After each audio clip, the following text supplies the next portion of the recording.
Hey everybody, what's going on? This is Sam from Historic Travels and welcome to another video. Okay guys, with the holidays rapidly approaching, I thought it'd be fun to make this real quick kind of reflection video and to answer a question that many of you have asked me time and time again on my YouTube channel.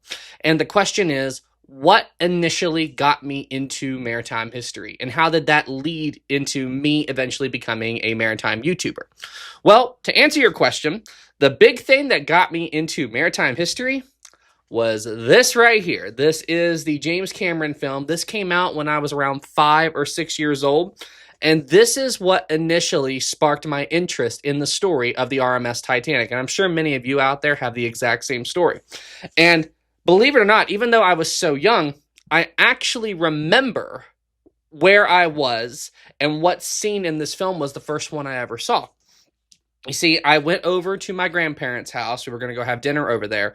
And when I walked into his TV room, he had this on. Titanic was on. And it was the scene, and yes, like I can tell you, I remember the scene so vividly.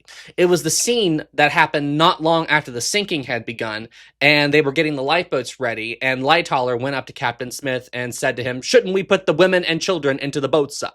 That is the scene that initially sparked my curiosity.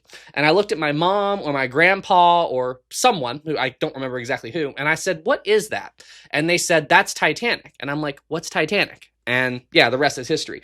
And I became so interested in it, and I wanted to learn everything that I could about it. And I've got a collection of items here that are related to me and my interest in ships in the past.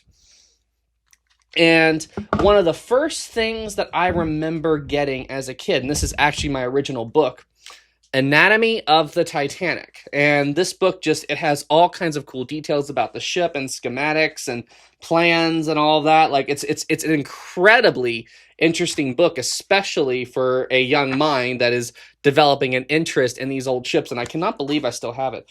Is there a date in this book? I'm actually curious about that now that I'm thinking about it.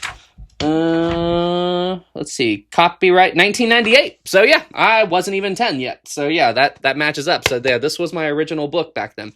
And then I've got some other stuff here as well that helped fuel my curiosity right here on board the Titanic. This is another book that I had when I was a kid. And this is an original. I actually found this recently at my parents' house. But it's got all kinds of cool stuff in it. Now, my interest in all of this, like when I was a kid, like where I was so young and I was interested in, one of the biggest maritime disasters in history, my parents were actually like, they didn't want me watching the James Cameron film all the time, because I always wanted to watch the ship sink. I wanted to see the different ways that it could have sunk. I wanted to learn more about the people, and they didn't want me watching, all that death all the time, being a little kid. And if I was my parents, I would feel the same way. And believe it or not, the movie that I watched the most when I was a kid related to Titanic was the Titanic 1953 film. If you're not aware of it, it's not historically accurate at all. At all. And this is before A Night to Remember in 1958. It's basically like a drama film, like it's a husband, his wife, they're divorced, and they're trying to go to America on Titanic. He gets aboard, and it's like he's trying to rebuild his relationship with them, that kind of thing. And it's a good watch, but don't watch it for historical accuracy. But yeah, it's pretty tame when it comes to all the death and stuff. So my parents were okay with me watching that. And at the very, very end of the film, they have like a choir of all the men on the Titanic singing "Nearer, My God, to Thee." And I remember being a little kid and standing there and saluting and going, "Nearer, my God, to Thee." Like just stuff like that. Like it's silly, but I vividly remember doing that. And then, yeah, as I got older, I became more interested in the fine details of it. I began studying the sinking a little bit more. And I eventually became aware of a man named Ken Marshall. If you're not aware of him, he is a very famous maritime artist. He does all these incredible paintings of the Titanic, the Lusitania, the Andrea Doria, all these incredible ships. Like, this is a fantastic one of the sinking. And he was actually a consultant with James Cameron when they were making the film. And James Cameron actually said, here it is right here. He said that he used one of Ken Marshall's paintings to pitch the idea of Titanic to Hollywood. It was this painting right here, and James Cameron literally said, "This ship, Romeo and Juliet." And that was it. That was the pitch. But yeah, so I began studying his artwork, and that led me into other ships and other stories. And the Titanic was like my gateway into the world of maritime history. And, it continued to grow. And there was one scene in particular in the Titanic film, and it's right after Rose gets out of the car when she's heading to board the ship in Southampton, and she looks up at Titanic and says, "I don't see what all the fuss is about. It doesn't look any bigger than the Mauretania." And I went, "Mauretania? What is that? What is the Mauretania?" And then that led me into researching the Mauretania, and then eventually the Lusitania, and da-da-da-da-da-da. Now, fast forward about 20 or so years, and that's my beginning. That's how I initially got into ships, okay? And then what eventually led me into becoming a maritime YouTuber, well, it was a bunch of things. The big thing was I noticed that maritime history videos were starting to become a little bit of a thing on YouTube. They weren't huge yet, but they were around. And more specifically, I began watching this YouTube channel called Titanic Honor and Glory. I'm pretty sure you guys have heard of them. They're kind of a big deal in the maritime industry. Yeah, in the maritime YouTube world. And I began watching them and hearing about their project where they were trying to digitally recreate the Titanic and all of that. And then they released their first real-time sinking video. I think that was in 2016, and I just thought it was absolutely incredible, and it was a fantastic video. Like, for the first time ever, I could actually watch an animation that showed a portray of how the Titanic sank. It was really, really cool at the time. And back then, what was this, 2019? Fast forward a few years. So we're going into 2018, 2019 now, and I was actually working as a quality control tech on a copper mine out in Arizona. And while I was out there, I would listen to their podcasts, and I don't know exactly what year they started doing the anniversary real-time syncings, but a bunch of YouTubers do that now.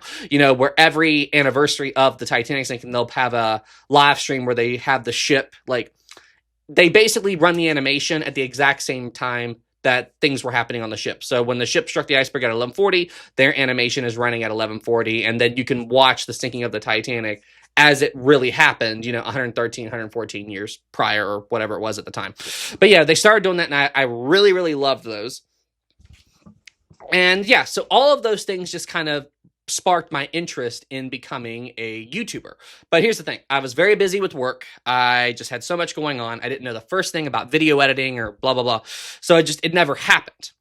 And then a pretty major world event happened in 2020 involving a virus and everything getting shut down. I'm pretty sure you guys know what I'm talking about. But yeah, okay.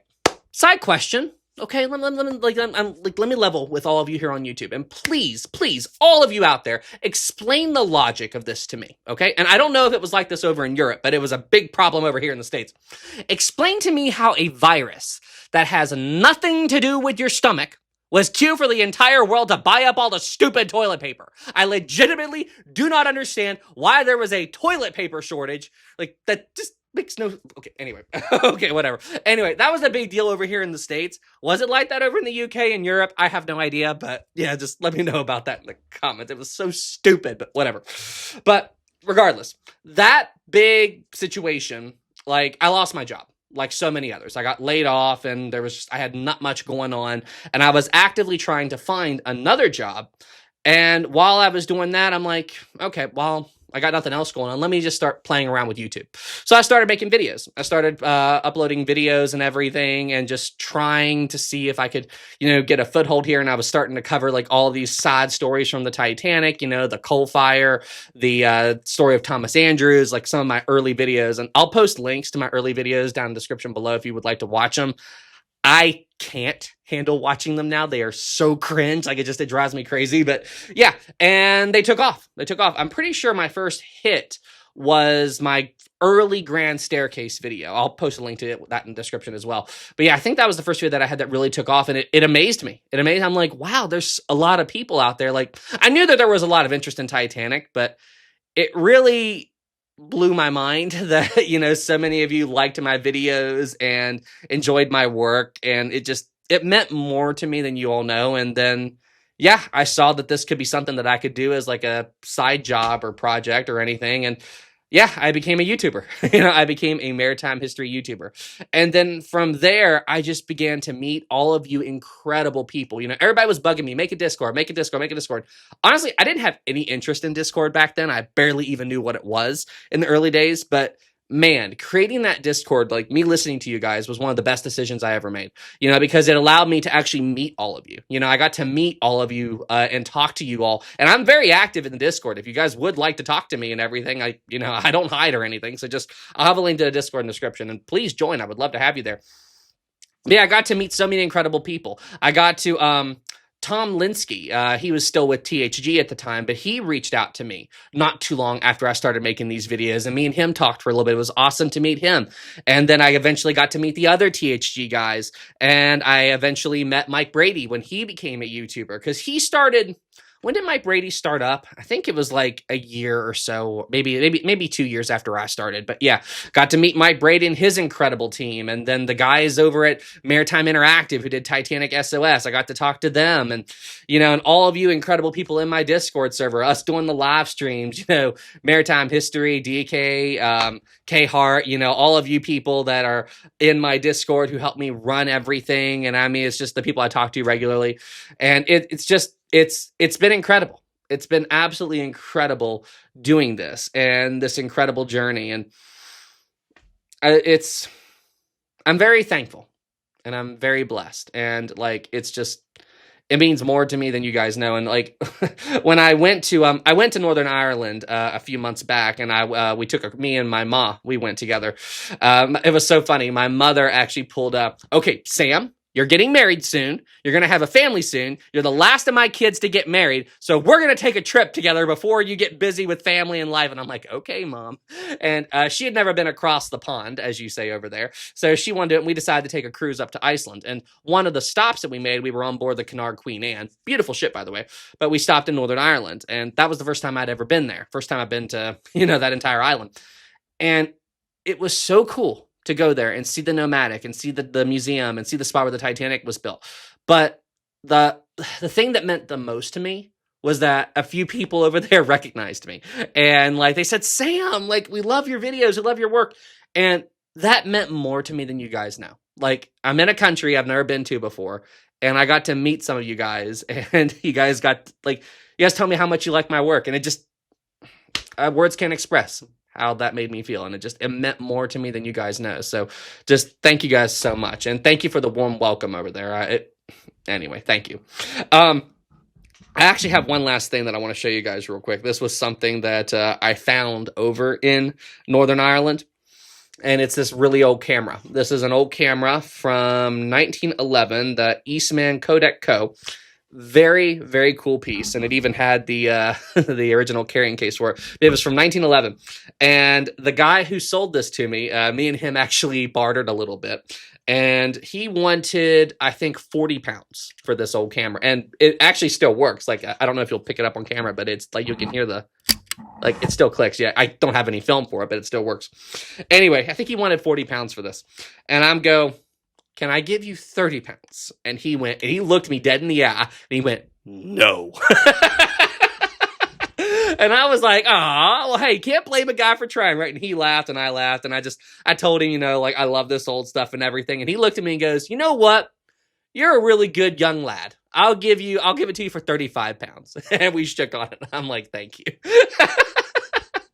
So yeah, that's the story of how I got this really, really cool camera. Anyway, guys, I've been talking for a while now. It's 14 minutes in. Wow. But yeah, ultimately, guys, thank you all so much for everything you all do. I would not be here today if it wasn't for the support of each and every single one of you. And to any of you out there who's thinking about becoming a YouTuber or maritime history YouTuber or anything, any genre, anything you want to do, go for it. Because I certainly never thought I would be doing this. And I have to tell you, it's been an incredible journey, and I can't wait to see what the future holds. Have a happy holidays, everybody, and I will see you guys in the next one. Take care.